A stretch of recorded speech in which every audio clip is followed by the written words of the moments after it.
कोलकाता में लोग 4,000 से 15,000 रुपए तक के टिकट लेकर मेस्सी को देखने के लिए गए, जिसको देखने का इंतजार वो महीनों से कर रहे थे। लेकिन मेस्सी मैदान में आए और बेयरली कुछ मिनटों के लिए रुके।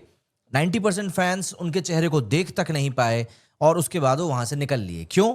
क्योंकि वो वहां पर हो रहे मिसमैनेजमेंट से कहीं ना कहीं घबरा गए थे और उनको समझ में आ रहा था कि यहाँ पर चीजें बाहर जा रही हैं। क्यों? क्योंकि वहां पर सिर्फ वीआईपीज, मिनिस्टर और सेलिब्रिटीज ही मेस्सी के इर्द गिर्द मौजूद थे। जनता जनता तो बस पीछे खड़े होकर धक्के खा रही थी, क्योंकि उन लोगों ने 12-15 हजार रुपए के टिकट खरीदे थे इस चीज के लिए। और जब फैंस ने सच में देखा कि हमारे पैसे से इवेंट तो हुआ, लेकिन मेसी सिर्फ लीडर्स के लिए ही यहां पर फोटो खिंचवाते रह गए, तो फैंस का गुस्सा तो फटना ही था। बॉटलें उड़ गई, सीटें टूट गई, भीड़ बेकाबू हो गई, क्योंकि ये नाराजगी एक दिन की नहीं थी, बल्कि ये धोखे की चिंगारी थी। दरअसल सवाल यह है कि क्या हुआ? क्योंकि ये पूरा इवेंट पब्लिक के लिए ही था, तो फिर पब्लिक आखिर मेसी से क्यों रूबरू नहीं हो पाई?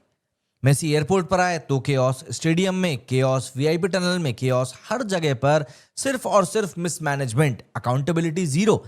हालांकि इस पूरे इवेंट के बाद में जब ये पूरी चीजें हाथ से निकल गई और ममता बनर्जी जी को माफी मांगनी पड़ी, तब इस इवेंट के ऑर्गेनाइजर को गिरफ्तार कर लिया गया है।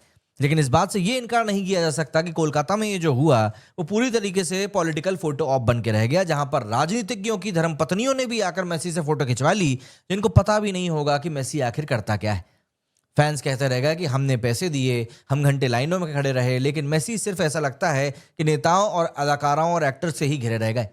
एक फैंस ने तो रोते हुए बोला कि 12,000 का टिकट लेकर भी मेसी का चेहरा तक देखना नसीब नहीं हुआ। ये हमारी बेइज्जती नहीं तो आखिर क्या है? दोस्तों, ये सिर्फ वेस्ट बंगाल सरकार की फेलियर नहीं, बल्कि ये भारत की ग्लोबल इमेज पर एक चोट है। एक तरफ मुंबई ने 10 लाख लोगों का विक्ट्री परेड बिना किसी खरोंच के संभाल लिया था। कोल्ड प्ले कॉन्सर्ट परफेक्टली हुआ, मरीन ड्राइव परेड परफेक्टली हुई।